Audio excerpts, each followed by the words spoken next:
Yang kita hormati, yang kita banggakan, Ketua Umum Partai Nasdem, Bapak Haji Surya Paloh. Saya bersyukur karena Bapak Ketua Umum, Bang Surya Paloh, memilih untuk menempuh jalan yang tidak biasa.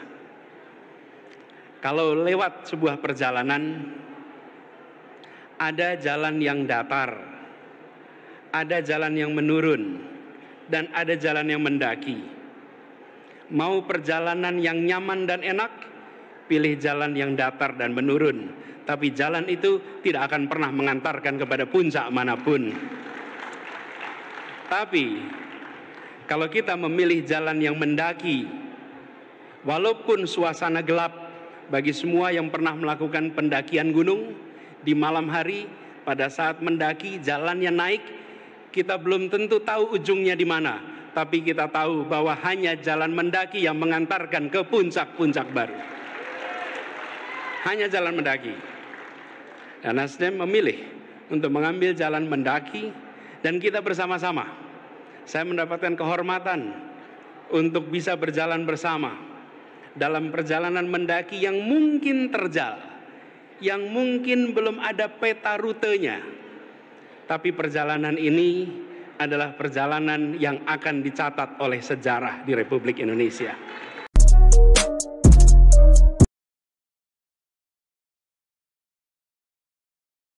Sobat Bedah Peristiwa Channel, Anies Baswedan yang sudah dideklarasikan oleh Partai Nasdem menuju Pilpres 2024 di bulan Oktober lalu, kini terus melakukan manuver politiknya. Berbagai kunjungan ke daerah terlihat, antusiasme masyarakat ke Anies cukup tinggi dengan sambutan meriah. Sobat Bedah Peristiwa Channel, sementara itu, pengamat politik nyentrik Rocky Gerung bahkan menyebut kekuatan Anies yang besar bukan ada di partai melainkan di masyarakat dan relawan yang terus tumbuh dan siap berjuang memenangkan Anies. Rocky juga menganggap fenomena yang ditimbulkan Anies adalah ancaman nyata kelangsungan rezim Jokowi pada pemilu 2024. Orang menganggap ya mau siapa ke calon Jokowi yang pokoknya Anies tak ada lawannya dan itu yang akan ditularkan oleh yang disebut voluntarisme atau kesukarelaan politik ini, ujar Rocky melalui kanal YouTube Rocky Gerung Official yang juga bersama Hersu Beno Arif dari Forum News Network FNN, dikutip Minggu tanggal 26 November tahun 2022. Sementara di sisi Jokowi kesukarelaan itu membutuhkan dana, uang, panitia, dan poster kan itu tertinggal, Anies tanpa poster kemana-mana orang sudah ikut, tambah Rocky.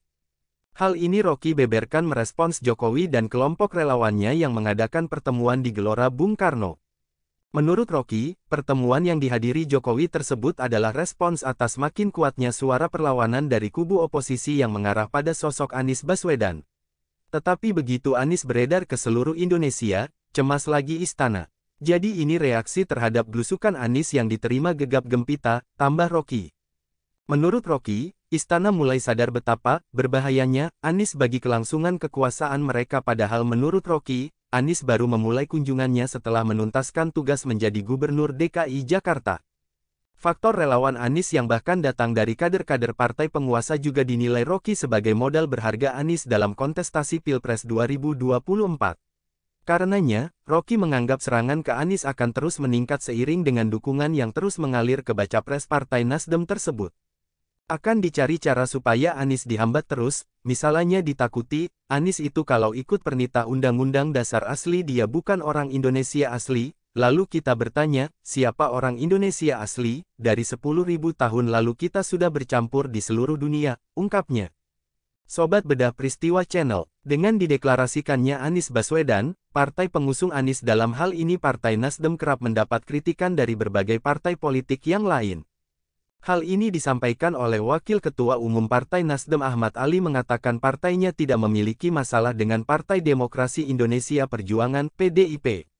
Belakangan ini PDIP kerap melontarkan kritik keras kepada Nasdem setelah partai yang dipimpin Surya Paloh itu mendeklarasikan Anies Baswedan sebagai Capres 2024.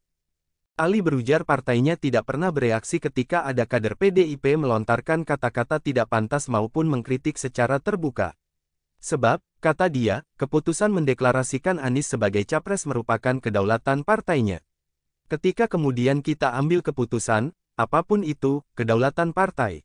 Sehingga kami tidak pernah bereaksi, kata Ali saat dihubungi, Kamis, tanggal 13 Oktober tahun 2022. Menurut Ali, pendeklarasian Anies merupakan amanat dari konstituen partai.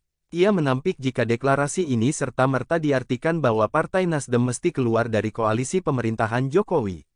Menurut Ali, koalisi ini bukan semata-mata soal jatah kursi di kabinet.